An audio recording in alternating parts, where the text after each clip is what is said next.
Good afternoon students.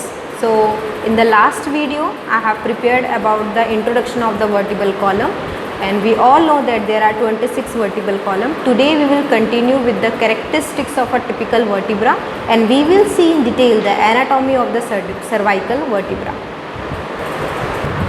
So as you can see, we have three vertebrae, that is the cervical, lumbar and the thoracic. Okay, and the lumbar is the largest vertebra that we have to remember, and the cervical is the smallest vertebra. So we will first see what is the typical characteristics of the vertebra. So any of the vertebra it has the two things, that is the first, this surface which is the broad and the flattened surface, this is the largest surface of the vertebra, this is known as the body. Okay, and this flattened surface is articulate with the another surface, for example like this. So this is how the bones will be attached one to another. Okay, and no two bones will have a direct contact because there will be a fibrocartilage in between them, which is known as the intervertebral disc. Okay, so you must remember that this flattened and broad part is known as the body, and the rest of all this part, this is known as the vertebral arc, also known as the neural arc. Okay, and it lies behind the body. So this is the anterior part and this is the posterior part. So whether it is a cervical, you can see this is the body and this is the vertebral arc. Whether it is a thoracic, it again has a body and this is the vertebral arc, and this is the lumbar, body and the vertebral arc. So first you must identify which is the anterior part and this is which is the posterior part. So this part of the body is the anterior part and this part of the body is known as the posterior part. Now we will see in detail about the cervical vertebra. Okay, so as you can see that these all are the cervical bones, and we are having the 7 cervical bones. Okay, so we will see one by one. First, the atypical cervical bones. So this is a C1 cervical bone. So here you can see that this is the vertebral foramen from where the spinal cord will get a passage. Okay, and here this small hole is known as the transverse foramen. Okay, this is, you can see this is the anterior part and this is the posterior part. So this is what you have to remember. Apart from that, this flat surface is known as the facet and it provides the articular surface. This is the posterior surface. Okay, so posterior facet and the anterior facet. Now here you can see there is the lateral extensions are there, which is known as the pedicle. Okay, and the pedicle will further make the transverse foramen, and this part which is the posterior, that makes the lamella. Okay, so that you have to remember.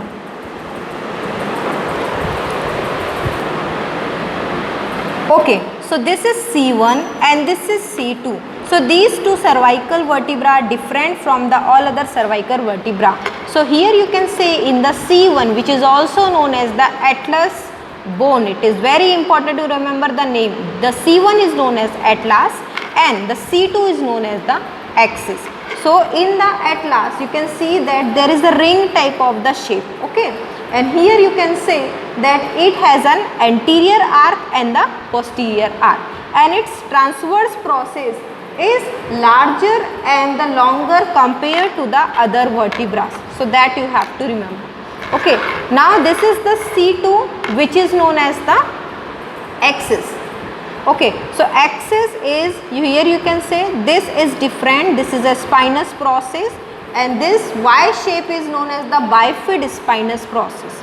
Okay, and here you can say this hole is again the transverse foramen and this is the vertebral foramen.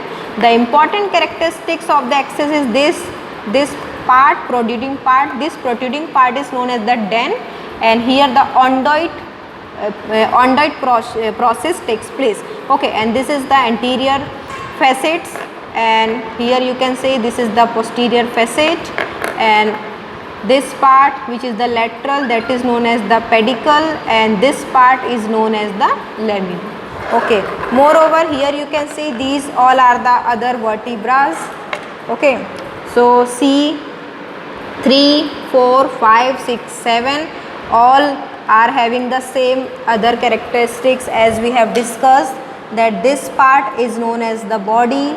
Okay, here that is the transverse process, this is the vertebral foramen, then this part is known as the facet, this is the anterior surface, and this is the posterior articulating surface, this is the spinous process. Okay, so here you can see all are same, here that is C7, so you can see here the spinous process is longer. Okay, so spinous process is longer compared to the all other cervical vertebra. Okay, so that all you have to remember. So one again let us summarize.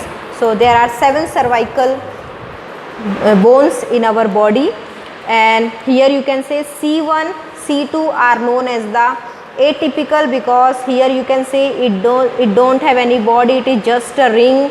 Okay, and here it has only 2 things, that is the anterior and the posterior arc. Here you can say this is again a atypical because the dens is present, which is also known as the Ondite process, and all these things, all these other cervical vertebrae having the body and the vertebral arc.